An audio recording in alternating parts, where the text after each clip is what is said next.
having me. The Women's Caucus is very interesting. The idea of a Women's Caucus was born 20 years ago, and it was actually the founder of my organization, the Women's Environment and Development Organization, Bella Asberg, who devised this idea. And it was intended, first of all, it was born out of friendship, of a group of women that were interested in articulating and bringing together gender issues and environmental issues, and particularly bringing the voices of women into the Sustainable Development Agenda. So from there on, 20 years ago, these conventions have always had this space for women to come together. And it's not only women. I would have to say it's women and men that are gender champions, that are interested in bringing, again, these voices that have been unheard for a while into these negotiations. And so we try to create these very dynamic spaces. This particular year, it was in memory of a colleague of ours and friend, very dear friend, Marie Khan. Marie Khan used to be the CBD focal point. Unfortunately, she passed away last year, but Marie had a vision as well for the Women's Caucus, that it was not only a place for advocacy and for strategizing, but also a capacity building space. A space where, again, women and men could come together, we could discuss the issues that were concerning us, and then, of course, strategize, go forward, and trying to find a place in the negotiations for these concerns to be addressed. And give us an idea about what exactly you're doing. So you meet every day, and are you applying direct pressure to ministers? Are you trying to advocate for more inclusion of the mention of women or the role of women in the text? What exactly is your kind of aim? Well, I think you've hit all of the high notes of our work. Yes, we try to influence at different level and do advocacy both with the parties to be able to have certain mentions of either gender equality or women in strategic places. Just to give you an example, in the poverty alleviation and the development agenda, we were very interested in ensuring that women were recognized as one of the important stakeholders when it comes to recognizing who are the stewards of conservation and sustainable use. So that is just one of the very specific issues we have a focus. As well, we try for countries to recognize that there are a lot of policies. The CBD, we have a fantastic compilation that we made this year with all of the decisions from COP1 to COP10, showing all of the decisions where gender has been successfully incorporated. So they have a mandate. Now, we are facing an interesting challenge, I would have to say, this particular year in the fact that it's all about implementation. And so there's still a gap when it comes to implementing these gender-sensitive policies. We are not seeing that they're transforming in gender-responsive actions in the countries.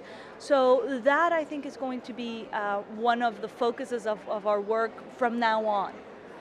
We have given it a lot of thought this time. We have approached many parties to engage them and also to give them a helping hand.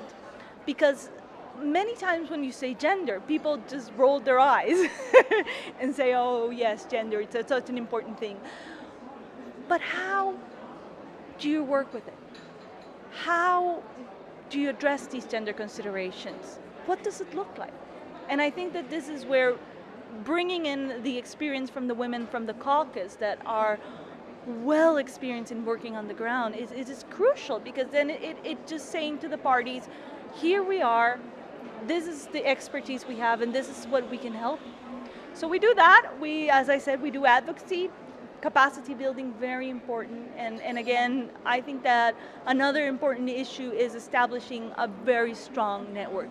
Without strong women's networks, you're never going to be able to either advance the gender agenda or, when it comes to the CBD, fulfill the goals of the CBD.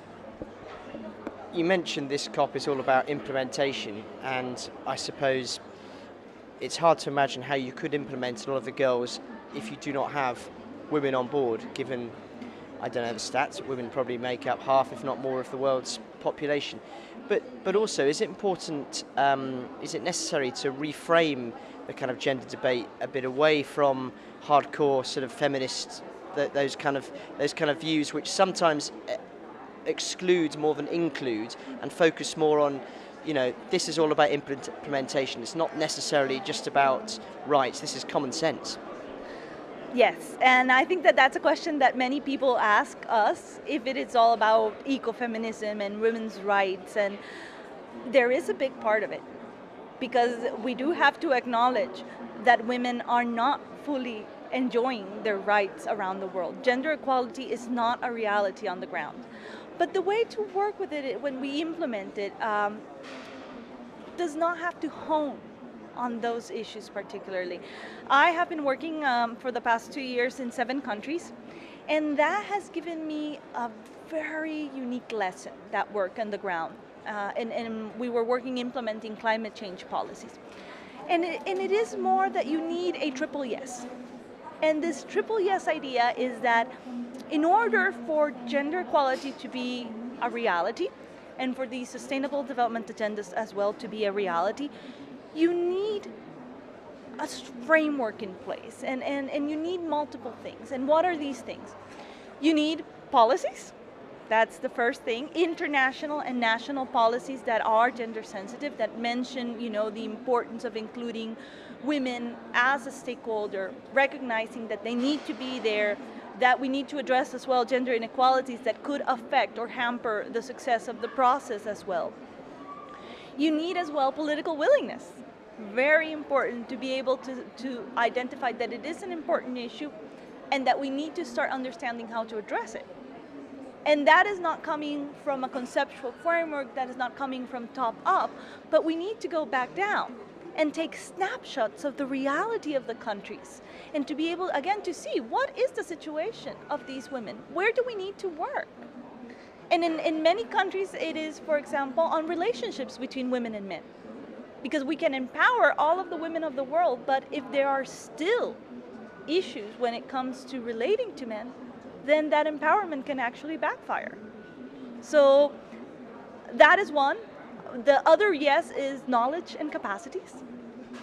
We see that it is important not only to have a knowledge about women's rights, but a knowledge about these linkages. A knowledge with different environmental issues, a knowledge with sustainable development. And the last yes, again, it's women's networks. And women's networks that are bringing together women from different levels. Not only grassroots women, not only professional women, not only politicians.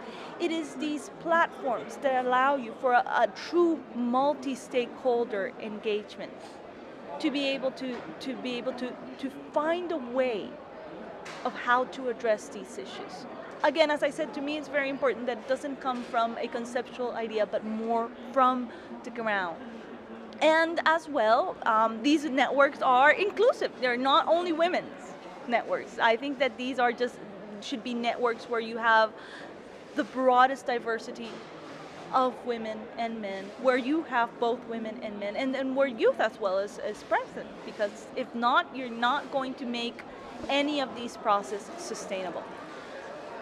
Now, probably you're asking yourself, have you seen this in a country? And I would have to say yes. There are countries that do have these triple yes, and when it comes to the implementation of these gender-sensitive policies, the process goes in a very unique way. And the country that I am closest to is Nepal, where I worked, and it is fantastic to see that they would hit the mark on all of these issues.